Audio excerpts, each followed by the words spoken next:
www.jamiamadiniyajadid.org. WhatsApp group number +92 333 424 9302. الحمدللہ رب العالمین والصلاة والسلام على خیر خلقہ سیدنا و مولانا محمد وآلہ وصحبہ اجمعین. اما بعد، ہم اور آپ قربانی کی باتیں سنتے رہتے ہیں. قربانی کا لفظ استعمال کرتے رہتے ہیں اور قربانی دیتے بھی رہتے ہیں. اپنے گھریلو معاملات کی حد تک بھی قربانی دیتے ہیں، محلے کی حد تک قربانی دیتے ہیں. وہ تکلیفیں، اذیتیں رشتہ داروں میں ایک دوسرے سے ہوتی ہیں، اس کو پی جاتے ہیں، یہ بھی قربانی ہے.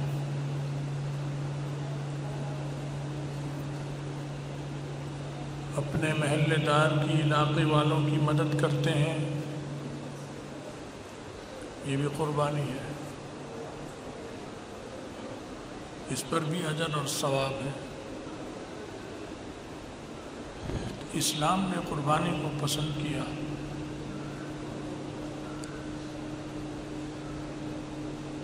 اور اتنا پسند کیا کہ اس کے جذبے کو ٹھنڈا نہیں ہونے دیا. ایک ہے قربانی اور ایک ہے جذبہ قربانی. تو قربانی تو ہر وقت دی بھی نہیں جاتی ہے. قربانی تو عملاً جب اس کا وقت آئے تو دی جائے گی، جب وقت نہیں آئے گا تو نہیں دی جائے گی. کسی وجہ سے آپ کو رات کو جاگنا پڑ رہا ہے، کسی مجبوری پریشانی کی وجہ سے، کسی کے کام کی خاطر، یہ قربانی ہے. لیکن جاگنا پڑ رہا ہے تو جاگو، اور جاگنے کی ضرورت نہیں ہے تو بھی جاگتے رہو، تو یہ قربانی نہیں. تو یہ قربانی تب دیتا ہے آدمی جب جذبہ پہلے موجود ہو. جذبہ ہوتا ہے تو پھر قربانی عمل اس پر شروع ہوتا ہے. جذبہ ہی نہیں ہوگا تو پھر عمل بھی نہیں ہوگا. تو اللہ تعالیٰ نے حضرت ابراہیم علیہ السلام اور ان کے صاحبزادے حضرت اسماعیل علیہ السلام نے جو اللہ کے لیے ایک قربانی دی تھی، جب ان سے مطالبہ ہوا تو وہ تو ایک بہت ایسا ایک عمل ہے جس کی مثال کائنات میں نہیں ہے. پوری کائنات میں اس کی مثال نہیں ہے. تو یہ ان کا عمل کائناتی عمل تھا. تو کائناتی عمل کو اللہ نے کائناتی سطح پہ زندہ رکھا. گھریلو سطح کا عمل ہوتا تو گھریلو سطح پہ زندہ رکھا جاتا اسے. یہ ایک پورے جہان کے لیے ایک عمل ہے، ایک قربانی تھی پورے جہان کے لیے کہ جہان پورا اس سے سبق لے اور اس پر عمل کرے. لہذا ضروری تھا کہ اس جذبے کو عالمی سطح پر زندہ رکھنے کی تدبیر کی جائے، تاکہ ضرورت پڑے تو عمل کر سکے. جذبہ ہوگا تو عمل ہوگا، کوئی نمونہ سامنے ہوگا تو عمل ہوگا. اس لیے اللہ تعالیٰ نے ان کے اس عمل کو قبول فرمایا اور آنے والے لوگوں پر، مسلمانوں پر یہ فرض کر ضروری قرار دے دیا کہ جس کے پاس قربانی کی شرائط ہوں تو وہ ضرور قربانی کرے. تو قصائی تو روز ذبح کرتے ہیں، انہیں تو سمجھ میں نہیں آئے گا یہ کیا قربانی ہے. لیکن بعض وقت میں اسے بھی سمجھ میں آتا ہے. وہ جو قربانی روز جانور کاٹتا ہے وہ قربانی نہیں ہے، وہ تجارت ہے، وہ بزنس ہے، تجارت. جیسے آپ روزانہ کھیت پہ جاتے ہیں یا دکان پہ جاتے ہیں، دفتر جاتے ہیں روزگار کمانے کے لیے. تو وہ روزگار کماتا ہے، محنت کرتا ہے، جانور ذبح کرتا ہے، گوشت کاٹتا ہے، کھال الگ بنا کے رکھتا ہے، دکان پہ صبح سے شام تک بیٹھتا ہے، اس کے بدلے پیسے لیتا ہے، اس کا عوض لیتا ہے۔ یہ بھی ثواب ہے، اچھی چیز ہے اگر حلال طریقے سے کرے گا،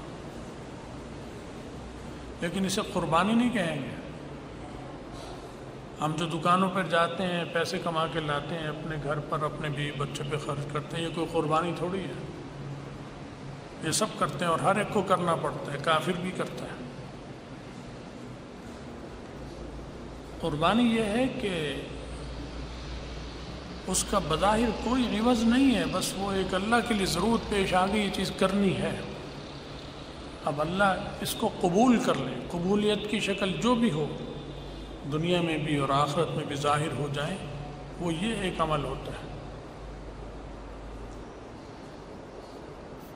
اس قسم کا عمل کافر بھی کرتا ہے، اور آپ کے سامنے مثالیں موجود ہیں،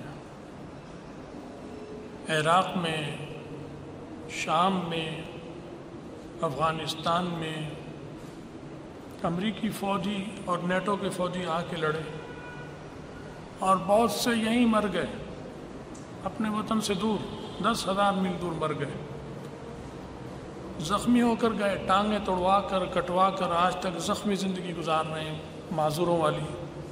وہ بھی قربانی تھی، جذبہ تھا، اس کی امریکی حکومت قدر کرتی ہے، جو برطانوی تھے ان کی برطانوی حکومت قدر کرتی ہے، انہیں وظیفہ دیتی ہے، جو اور ملکوں کے تھے انہیں دیتی ہے، لیکن یہ حکومتیں قدر کرتی ہیں، اللہ کے ہاں اس چیز کا کوئی وزن نہیں ہے۔ یہ دنیا میں قربانی صورتاً نظر آ رہی ہے، حقیقتاً یہ قربانی نہیں ہے، یہ سرکشی تھی، یہ دھونس تھی، یہ اللہ اور رسول سے بغاوت ہے۔ وہ ظاہراً ایک قربانی بھی ہے، لیکن وہ اس طرح کی ہے، لیکن اللہ کے ہاں اس کا کوئی وزن نہیں۔ الٹا عذاب ہوگا، وہ جو مارا گیا ہے امریکی فوجی یا کافر فوجی یا ہندو فوجی، اس کو عذاب میں تخفیف بھی نہیں ہوگی، اور زیادہ عذاب ہوگا دوسرے کے مقابلے۔ جو ان میں زخمی ہے اور اسی کفر پر مر گیا، اسے بھی عذاب زیادہ ہوگا کہ تو نے یہ میرے خلاف، میرے دین کے خلاف، مسلمانوں کے خلاف، اسلام کے خلاف یہ کام کیا۔ عام کافر کو جو عذاب ہوگا، امریکی کو، روسی کو، چینی کو، اس سے زیادہ اسے عذاب ہوگا۔ تو یہ حقیقتاً قربانی نہیں ہے، صورتاً قربانی نظر آتی ہے۔ حقیقی قربانی وہ ہوگی جو ایمان کی حالت میں ہو اور اللہ سے اس کا بدلہ طلب کرے، یہ ہے حقیقی قربانی، حقیقی ایثار، کہ اس کا بدلہ میں نے اللہ تعالیٰ سے لینا ہے، لوگوں سے نہیں لینا، اپنے گھر والوں سے بھی نہیں لینا۔ یہ ہے صورتاً قربانی بھی ہے اور حقیقتاً قربانی بھی ہے، دیکھنے میں بھی قربانی ہے اور حقیقتاً بھی قربانی ہے۔ جو مسلمان عراق میں، افغانستان میں، شام میں ان کافروں کے خلاف لڑتے ہوئے چلے گئے، وہ بھی قربانی ہے، ان کی بھی قربانی تھی۔ کافروں کی قربانی دکھاوے کی تھی صورتاً، ان کی قربانی حقیقی ہے کہ دنیا میں بھی قربانی نظر آ رہی ہے اور آخرت میں بھی اللہ کے ہاں یہ شہید ہیں۔ جو زخمی ہو گئے، جو بچ گئے، وہ غازی ہیں، وہ مجاہد ہیں، کیوں کہ حقیقی قربانی تھی۔ تو اسلام نے قربانیوں کو زندہ رکھنے پر زور بہت دیا، کافر بھی زندہ رکھتا ہے۔ انہوں نے امریکہ میں ان کو، یہ مرنے والے جو جہنم میں گئے، ان کی یادگاریں بنا رکھی، ان مرنے والوں کے نام پر عمارتوں کا، سڑکوں کا نام رکھا ہوا ہے، تاکہ آنے والے کافر، آنے والے شیطان ان شیطانوں کے پیچھے چلنے کے لیے زندہ رہیں، اس شیطانی نظام کو قائم رکھنے کے لیے زندہ رہیں۔ انہوں نے بھی ایسے کیا ہوا ہے، اور جو مسلمان ہیں وہ بھی ایسے کرتے ہیں۔ کی شہداء کی، مجاہدین کی، غازیوں کی یادگاریں، ان کا انعام، ان کے نام پر جگہوں کے نام رکھتے ہیں تاکہ ہماری نسلوں میں یہ جذبہ زندہ رہے، قائم اور دائم رہے، کیونکہ اس کے بغیر، اس جذبے کے بغیر نہ کفر کا نظام زندہ رہ سکتا ہے، نہ اسلام کا نظام زندہ رہ سکتا ہے، نہ شیطانی نظام زندہ رہے گا، نہ اللہ کا نظام جو رسولوں نے دیا وہ بھی زندہ نہیں رہ سکتا، دونوں کو چاہیے۔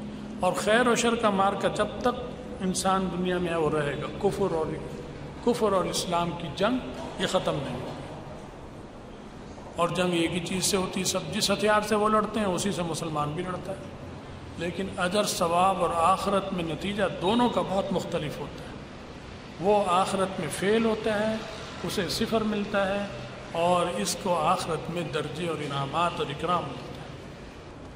تو یہ جو عید جو ہم گزار رہے ہیں، یہ قربانی، یہ حضرت ابراہیم، سیدنا ابراہیم علیہ السلام نے بہت بڑی قربانی کی، ان کے صاحبزادے سیدنا اسماعیل علیہ السلام نے قربانی کی۔ اللہ نے اس جذبے کو قائم رکھنے کے لیے اس عمل کو رکھا کہ مسلمان اس نیت سے کریں کہ تیرے دین کی خاطر جب بھی قربان ہونا پڑے گا، مجھے خود قربان ہونا پڑا تو میں قربان ہو جاؤں گا، مجھے اپنے گھر والوں کو قربان کرنا پڑا تو میں قربان کروں گا، مجھے اگر مال، زمین، جائیداد اللہ کے لیے قربان کرنا پڑا تو میں قربان کروں گا۔ بس اس جذبے سے کرنی ہے قربانی، گوشت کے جذبے سے نہیں۔ گوشت تو خود بخود ملے گا، اگر گوشت کی نیت کی تو پھر گوشت ہی ملے گا، باقی چیزیں نہیں ملیں گی، اجر ثواب ختم۔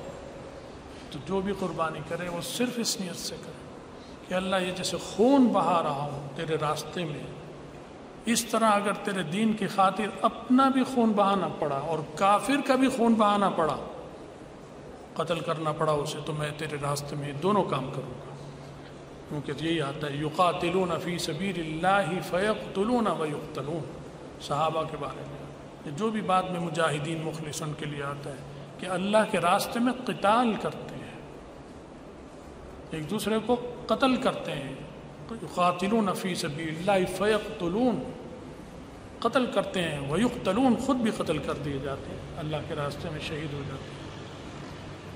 اللہ تعالی ہمیں اور آپ سب میں اس جذبہ سچا عطا فرمائے، اسلام اور مسلمانوں کو مضبوطی عطا فرمائے، آپس کا انتشار اور اختلاف ہماری دور فرمائے، ہم سب کا خاتمہ ایمان پر فرمائے، اور آخرت میں رسول اللہ صلی اللہ علیہ وسلم کی شفاعت اور ان کا ساتھ نصیب فرمائے۔ وآخر دعوانا الحمد للہ رب